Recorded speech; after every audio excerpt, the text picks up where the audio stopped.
হঠাৎ ইয়েমেনি ক্ষেপণাস্ত্র হামলায় ইসরায়েলের হিসাব নিকাশ উল্টে গেল।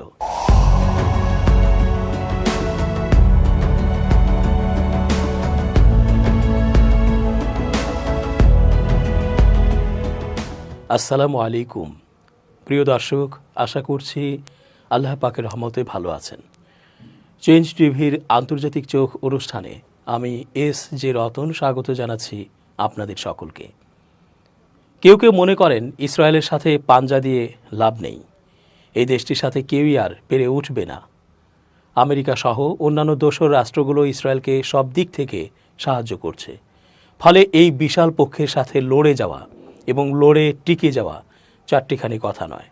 তবে বিশেষজ্ঞরা জানাচ্ছেন, যুগে যুগে ন্যায় পথের মানুষেরা নিজেদের দেশ ও জাতি এবং সার্বভৌমত্ব রক্ষার্থে নিজেদের প্রাণ বিসর্জন দেয়া মানুষেরা, শহীদেরা কখনোই দমে যায়নি। তারা এক অনন্তকাল ধরে চলতে থাকা লড়াইয়ে অবতীর্ণ হলেও শেষ রক্তবিন্দু দিয়ে দেশের জন্য লড়ে যায়। ইসরায়েল যতই শক্তিশালী হোক, দেশটির বিরুদ্ধে প্রতিরোধ যুদ্ধ তো বন্ধ করা যাবে না।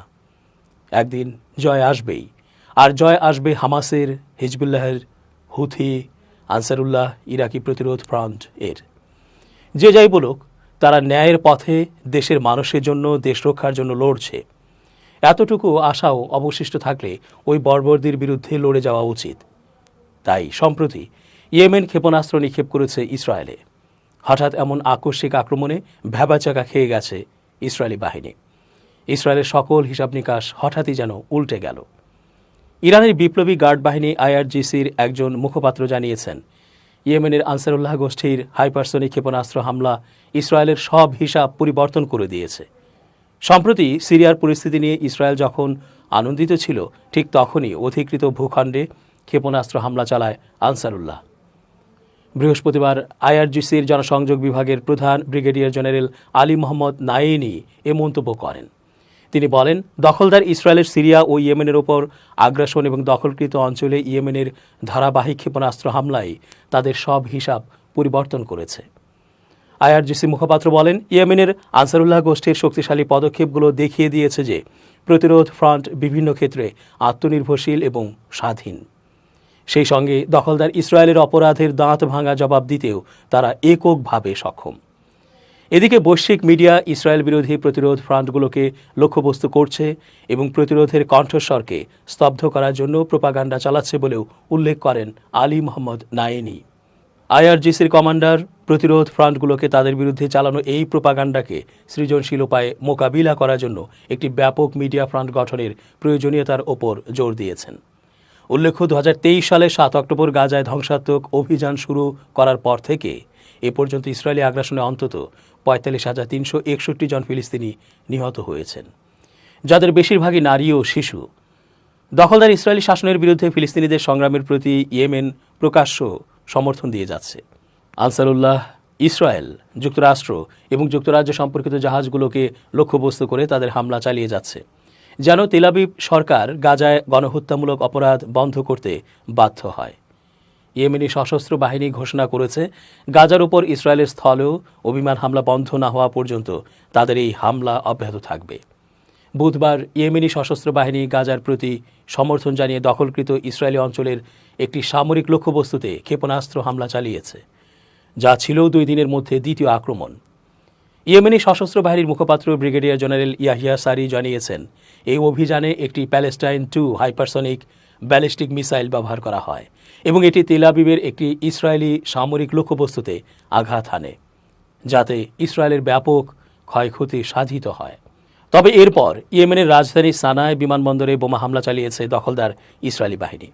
এই হামলায় অল্পের জন্য রক্ষা পেয়েছেন বিশ্ব স্বাস্থ্য সংস্থা WHO এর প্রধান তেদ্রস আধানম গেব্রেয়াসুস।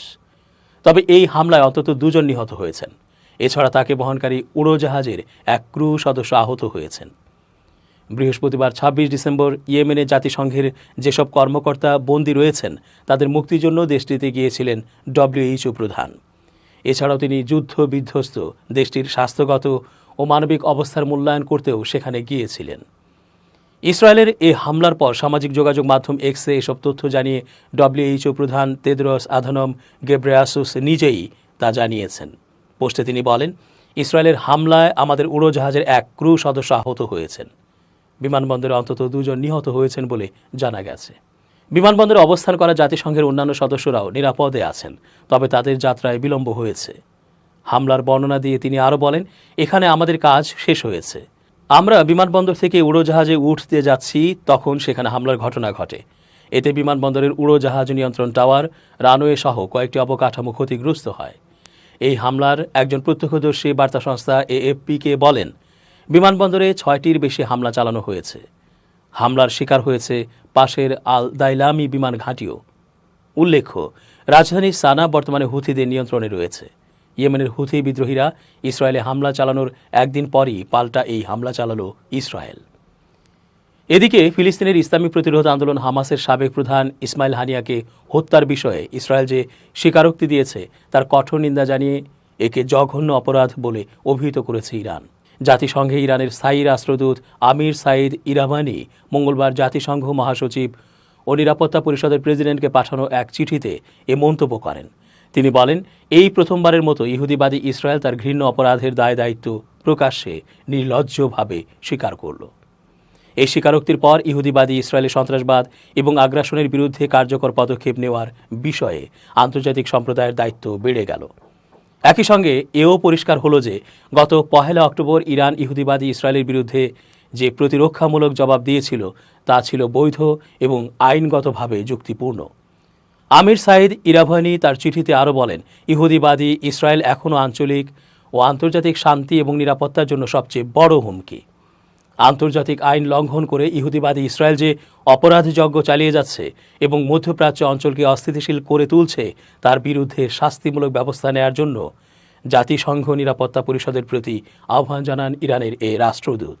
তিনি বলেন, এ সমস্ত অপরাধের বিষয়ে জাতিসংঘ নিরাপত্তা পরিষদ যদি অব্যাহতভাবে নীরব থাকে, তাহলে তাতে ইহুদিবাদী ইসরায়েল এ ধরনের অপরাধযজ্ঞ চালাতে ইসরায়েলের উৎসাহ বাড়তেই থাকবে।